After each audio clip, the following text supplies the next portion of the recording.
दौरान जो अहलकार शहीद होते हैं उनको वो इज़्ज़त और मकाम नहीं मिलता, उनको जाँ बहक कहा जाता है। वो कौम के शुहदा हैं, कौम के बेटे हैं, उनको वही स्टेट फ्यूनरल्स मिलने चाहिए जिसके वो हकदार हैं। उनकी कुर्बानियों को भी उतना ही हाईलाइट किया जाना चाहिए जिसके वो हकदार हैं। वो अनसंग हीरोज़ होते हैं। मैं पाकिस्तान की पुलिस को, लाहौर की पुलिस को, जिन्होंने आज अपनी जानें दी हैं, ज़ख्मी हुए हैं, अपनी ड्यूटी अदा करते हुए, मैं उन सबको खराज तहसीन पेश करती हूँ और कौम से ये अपील करती हूँ कि उनकी कुर्बानियों को सराहें, उनकी कुर्बानियों को जो है वो हाईलाइट करें। वो भी कौम के बेटे हैं जो इस मिट्टी की हिफाजत के लिए शहीद हुए हैं। अच्छा मैडम, कल मुलाकात हुई है आसिफ जरदारी साहब की परवेज़ इलाही उससे कबल थोड़ा बैकग्राउंड में जाए तो आज़म नज़ीर तारड़ साहब को एक्सेप्ट नहीं किया था, ये कह के कि उनकी बेनज़ीर भुट्टो बिल्कुल इधर ना जो अपनी बात करो। थे, लेकिन परवेज़ इलाही वो है जिनके मुतालिक बेनज़ीर भुट्टो ने खदशात का इज़हार किया। तो इस आप पॉलिटिकल जो डेवलपमेंट हुई है इसको आप क्या, इनका सवाल है? नहीं, मेरी बात सुने। मीटिंग्स अगर हो रही हैं तो आपको क्या इतराज़ है? मिलने दीजिए, मीटिंग्स चलती रहती हैं, कोई ऐसी बात नहीं है।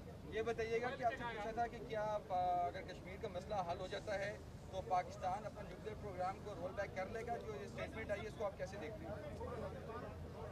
बहुत ही मुझे समझ नहीं आ रही कि मैं इस स्टेटमेंट को या इस स्टेट ऑफ माइंड को या एक ऐसे इंसान को मैं क्या नाम दूं या किस तरह से इसको कंस्ट्रू करूं जिसने इतनी अजीब बात की है।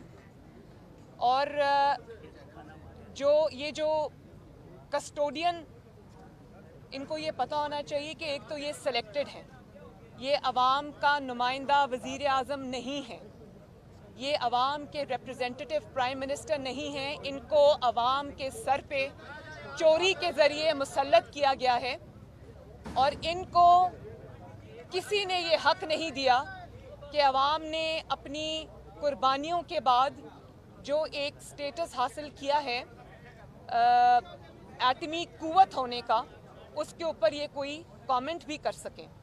ये उसके कस्टोडियन नहीं है। पाकिस्तान की जो एटमी सलाहियत है, जो जौहरी प्रोग्राम है, इमरान खान सिलेक्टेड उसका कस्टोडियन नहीं है। उसके कस्टोडियन 22 करोड़ अवाम हैं और उसको अमल में लाने के लिए, उसकी तामीर के लिए आज पाकिस्तान जो एटमी ताकत है उसके लिए बहुत कुर्बानियाँ कौम ने भी दी हैं, पाकिस्तान के मुंतखब नुमाइंदों ने भी दी हैं। जुल्फ़िकार अली भुट्टो शहीद हो गए और मियाँ नवाज शरीफ जो एटमी धमाके के जिनके सेहरा जिनके सर है, उन्होंने जिलावतनी उसके लिए बर्दाश्त की। आज तक वो इस चीज़ का निशाना बन रहे हैं। लेकिन मैं एक आपको बता दूं, कश्मीर का तो नाम आपको लेना ही नहीं चाहिए। कश्मीर का सौदा आप करके आए। आप अगर ये समझते हैं कि आप इस किस्म का स्टेटमेंट देकर आप कोई नई डिबेट खड़ी कर देंगे तो आप ये गलत कर रहे हैं। मैं आपको सिर्फ ये बता दूं कि पाकिस्तान का जो एटमी प्रोग्राम है वो 22 करोड़ अवाम का और पाकिस्तान की आने वाली नस्लों का, पाकिस्तान के नौजवानों की हिफाजत का, इस मिट्टी की हिफाजत का, इस मुल्क की हिफाजत का, इसकी सिक्योरिटी का ज़ामिन है। और अगर वो एटमी प्रोग्राम ना होता, वो एटॉमिक डेटरेंस क्रिएट ना होती, तो आज मसला कश्मीर के अलावा बहुत सारे ऐसे मसाइल खड़े हो जाते जो पाकिस्तान के लिए एक बहुत बड़ा इशू बन सकते थे। तो ये पाकिस्तान की हिफाजत का ज़ामिन है आने वाले वक्तों के लिए, आने वाले नस्लों के लिए। इसके ऊपर आपको एक सिलेक्टेड वज़ीर आज़म को इस किस्म का बयान देने का कोई हक नहीं। मरियम, इमरान खान ने जो खवातीन के लिबास के हवाले से कमेंट किया है और कहा है कि ये रेप के वाक़यात खवातीन के लिबास की वजह से होते हैं, तो आप उस पर क्या कहें? देखिए, जो बात इमरान खान साहब ने की है वो इन इट सेल्फ एक मुजरिमाना सोच की अक्कास है। उन्होंने ये बात करके कौम को ये बताया है कि उनके दिल के अंदर और दिमाग के अंदर किस किस्म की सोच के वो हामिल रहे हैं और किस किस्म की वो सोच रखते हैं। आप सोचें कि जो इंसान रेप को वैलिडेट करता है या रेप जैसे घिनौने जुर्म को वो मुजरिम को कहता है कि मुजरिम जो है वो जिम्मेदार नहीं है बल्कि मजलूम जिम्मेदार है। तो रेप अपॉलजिस्ट जो हैं इनकी जान, इनके जो इस किस्म की सोच है उससे पाकिस्तान को आज़ादी चाहिए। और मैं आपको एक और बात बता दूं, मेरे दिल को इसलिए तकलीफ़ हुई कि जो छोटे बच्चे ज़्यादती का निशाना बनते हैं, जो छोटी बच्चियां जैसे वो ज़ैनब थी, या वो जो मोटरवे पे खातून जिनका रेप हुआ उनके बच्चों के सामने, क्या वो इसलिए हुआ कि उन्होंने कुछ गलत कपड़े पहने हुए थे?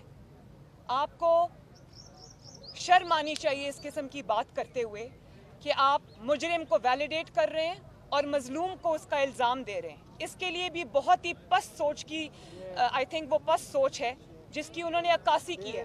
मैं इस पे भरपूर अपना एहतजाज रिकॉर्ड कराती हूँ।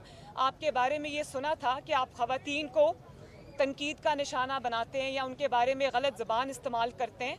आज आपने जिस तरह से उन रेप विक्टिम्स की तौहीन की है, आप सोचें कि जिनके वालिदैन के छोटी छोटी बच्चियाँ, वो ज़ैनब फॉर एग्ज़ाम्पल, उसका जो रेप हुआ था, कत्ल हुआ था, उसके वालिदैन या और कोई जो विक्टिम्स हैं उनके वालिदैन को आज जितनी तकलीफ़ पहुंची होगी कि बजाय इसको कि उनको इंसाफ मिलता, उनके बच्चों को या उन ख़वातीन की फैमिलीज़ को आज ये शर्म आ रही होगी और तकलीफ़ हो रही होगी कि उन्हीं को, विक्टिम्स को आपने जो है वो ज़िम्मेदार करार दे दिया। ये बहुत बुरी सोच है और इसका खात्मा पाकिस्तान में ज़रूरी है। ये बताइएगा कि एक तरफ इमरान खान जो है अमेरिका को अपने हवाई अड्डे देने से इनकार कर रहे हैं और दूसरी तरफ मोटरवे और तमाम हवाई अड्डे गिरवी रखने का उन्होंने कल मंजूरी कैबिनेट ने दिया। आप क्या समझते हैं? फिर मैं यही बात करूंगी कि आपने तो तारीख के बुलंद तरीन लेवल तक आप पाकिस्तान के कर्ज़ों को ले गए हैं और उन कर्ज़ों के एवज़ पूरे पाकिस्तान के अंदर मुझे एक ईंट भी आप दिखा दें जो आपने लगाई हो। जब आप पाकिस्तान की तरक्की में एक ईंट का इजाफा नहीं कर सके तो आपको किसने ये हक दिया कि आप पाकिस्तान की मोटरवेज़ को, पाकिस्तान के एयरपोर्ट्स को, जो कि कौम की अमानत है, पाकिस्तान के बड़े बड़े मंसूबों को आप गिरवी रखें? और आप तो कंटेनर पे चढ़ के तकारीर किया करते थे ना कि मेरे पास 200 माहरीन की टीम है और हमारा होमवर्क मुकम्मल है और हमारे पास हम 9 दिन में तब्दीली ले आएंगे, हम 1 महीने में तब्दीली ले आएंगे और हमारे पास एक पूरा प्लान है। सबसे पहले तो आपका तीसरा बजट आपके चौथे वज़ीर ख़जाना ने पेश किया है और उसके बाद ये थी आपकी माहरीन की टीम, ये थी आपका होमवर्क, ये था आपका प्लान कि पाकिस्तान के जो नवाज शरीफ की अल्हम्दुलिल्लाह पाकिस्तान की खिदमत है। आप कहा करते थे कंटेनर पर चढ़कर कि सड़कें बनाने से, मोटरवेज़ बनाने से, मंसूबे लगाने से तरक्की नहीं होती, तो उन्हीं मंसूबों को आज गिरवी रखने से कौन सी तरक्की हो रही है? कौम ये जानना चाहती है कि सबसे पहले तो इस बात का जवाब दिया जाना चाहिए कि हमेशा मुल्क जो हैं वो मंसूबे लगाने के लिए कर्जे लिया करते हैं। कर्जे लेकर अवाम की जो अमानत मंसूबे हैं उनको गिरवी नहीं रखा करते। तो मुझे ये बताएं कि कौन आज आपके अताब से बचा है? क्या आपने कौम के लिए छोड़ा है? गरीब की रोटी से लेकर, उनके मंसूबों से लेकर, उनके चैन और सुकून से लेकर, कश्मीर से लेकर, क्या चीज़ आपके नाअहली, नालायकी और मुजरिमाना गफलत से बची है? और आज आप जब कह रहे हैं कि मोटरवेज़ और जो एयरपोर्ट्स हैं आप उनको गिरवी रखेंगे, तो सबसे पहले तो आप इस चीज़ का इतराफ़ करते हैं कि नवाज शरीफ ने अल्हम्दुलिल्लाह अपनी कौम के लिए इतने बड़े बड़े मंसूबे लगाए कि जिनको गिरवी रखकर आज आप कर्जे लेने की बात करें। तो ये तो इस चीज़ का इतराफ़ है कि नवाज शरीफ ने अल्हम्दुलिल्लाह इस मुल्क के लिए इतने बड़े बड़े काम किए। और अभी चंद साल पहले, ज़्यादा दूर नहीं है, 2018 का इलेक्शन से पहले, ये पाकिस्तान की तनज़्ज़ुली तो 2018 के बाद जब ये नाअहल को मुसल्लत किया गया है उसके बाद शुरू हुई है।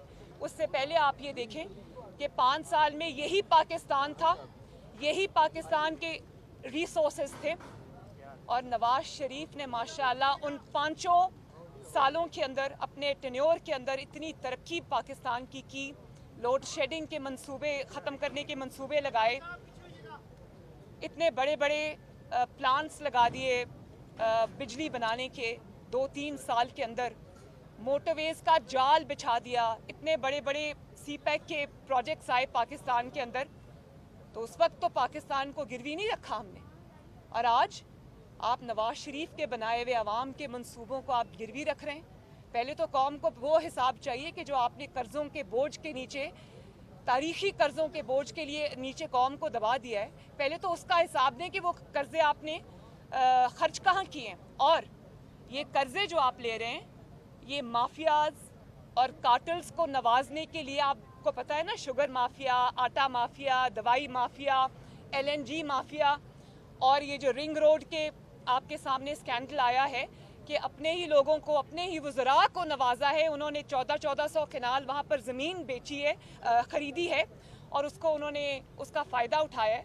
और जब वो बात मंजर आम पे आती है तो आप रातों रात अपने जो मेंबर्स हैं, अपने जो पार्टी के अरकान हैं, ओहदेदार हैं, हुकूमत के ओहदेदार हैं, आप उनको रातों रात मुल्क से फ़रार करा देते हैं। तो इन कार्टल्स के लिए, इन माफियाज के लिए आपने कर्जे लिए, शर्म आनी चाहिए।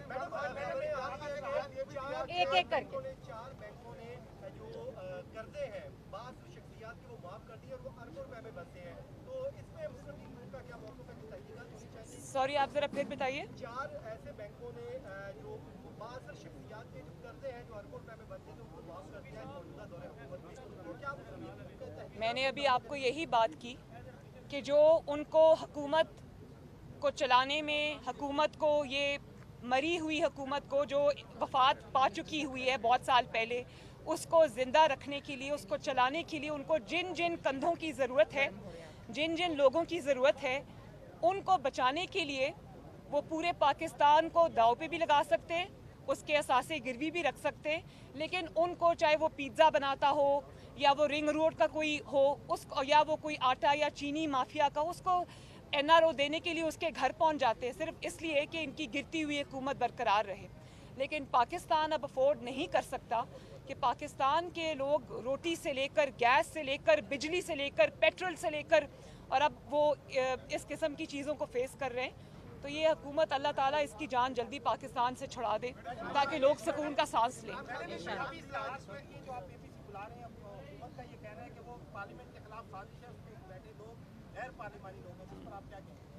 देखिए, इस हुकूमत का ना पार्लियामेंट से कोई ताल्लुक है, ना पार्लियामेंट की किसी भी चीज़ से उनका ताल्लुक है। ये मुसल्लत शुदा लोग हैं, ये पार्लियामेंट में पैराशूट के ज़रिए आए हैं, लाए गए हैं। इसलिए मैं इनको पार्लियामेंट की किसी भी चीज़ में या मुंतखब हुकूमत नहीं समझती, या इनको डेमोक्रेसी में हिस्सेदार नहीं समझती, या ये पार्लियामेंट में स्टेक होल्डर्स नहीं हैं। इनके स्टेक्स कहीं और जुड़े हुए हैं। इनको पार्लियामेंट के बारे में बात करने का कोई हक नहीं, क्योंकि ये अवामी नुमाइंदे नहीं हैं, बल्कि अवाम का वोट चोरी करके अवाम के सिरों पे मुसल्लत है, जिनकी वजह से आज अवाम जो है वो पिस गई। जी, मोहम्मद नवाज शरीफ साहब जी। Last question.